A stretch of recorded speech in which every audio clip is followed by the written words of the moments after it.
The Kremlin has played down talk of an imminent summit between Russian President Vladimir Putin and Ukraine's Volodymyr Zelensky, as Donald Trump renewed his call for the two leaders to meet to discuss ending the war in Ukraine. The push for a bilateral meeting comes after the U.S. president met Putin in Alaska last week.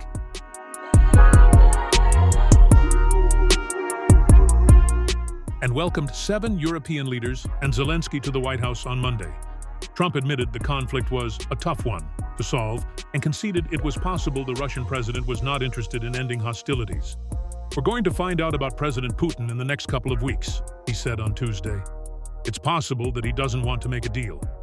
Putin faced a rough situation, if that were the case, Trump added, without offering any details.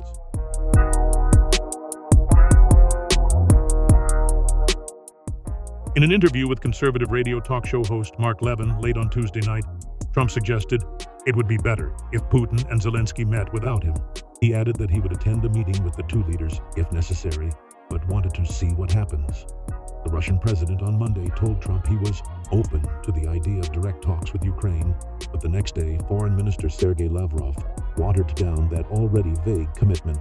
Any meeting would have to be prepared gradually, starting with the expert level and thereafter going through all the required steps, he said.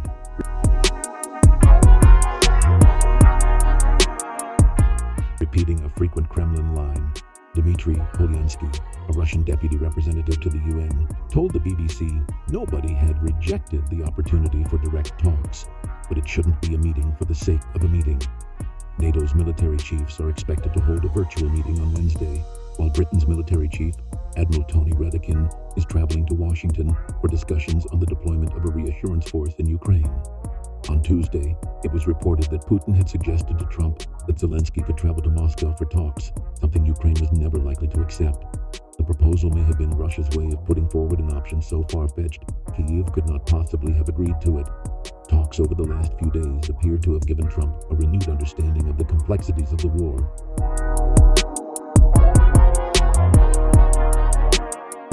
And the gulf between Moscow's demands and Kyiv's position. The much-vaunted ceasefire he said he could get Putin to agree to has not materialized. And now the U.S. president has said Ukraine and Russia should move directly to a permanent peace deal instead.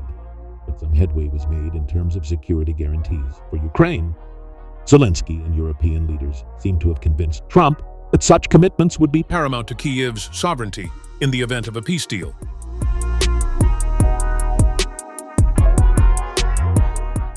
On Tuesday, Trump said the U.S. was willing to help the Europeans by air if they provided boots on the ground in Ukraine in the event of a ceasefire or peace deal, although he ruled out deploying U.S. troops. The U.S. president, however, did not go into the specifics of whether such air support may entail intelligence or the use of fighter jets and warplanes. While Trump's commitments remain vague, the France and UK-led Coalition of the Willing said it had been working to firm up plans for a reassurance force that could be sent to Ukraine if the hostilities end.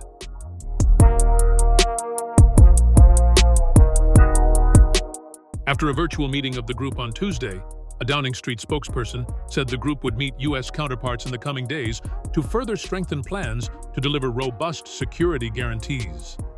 Following his summit with Putin and latest talks with Zelensky, Trump now appears to think direct talks between Ukraine and Russia could bring a peace deal closer, although he acknowledged there had been tremendous bad blood between the two leaders. The last time they met was in 2019. Since then, Moscow's war on Kyiv has resulted in tens of thousands of casualties, as well as widespread destruction and ongoing aerial attacks on civilian targets. Putin considers Zelensky illegitimate and views him as responsible for Ukraine's growing proximity to the West.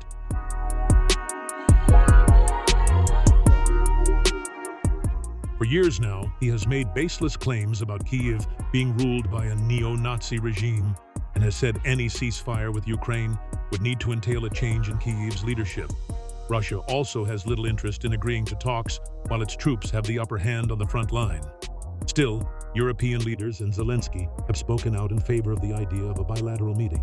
The Ukrainian president said on Monday he was open to any format of meeting Putin, while the Europeans have been putting forward ideas for potential summit locations.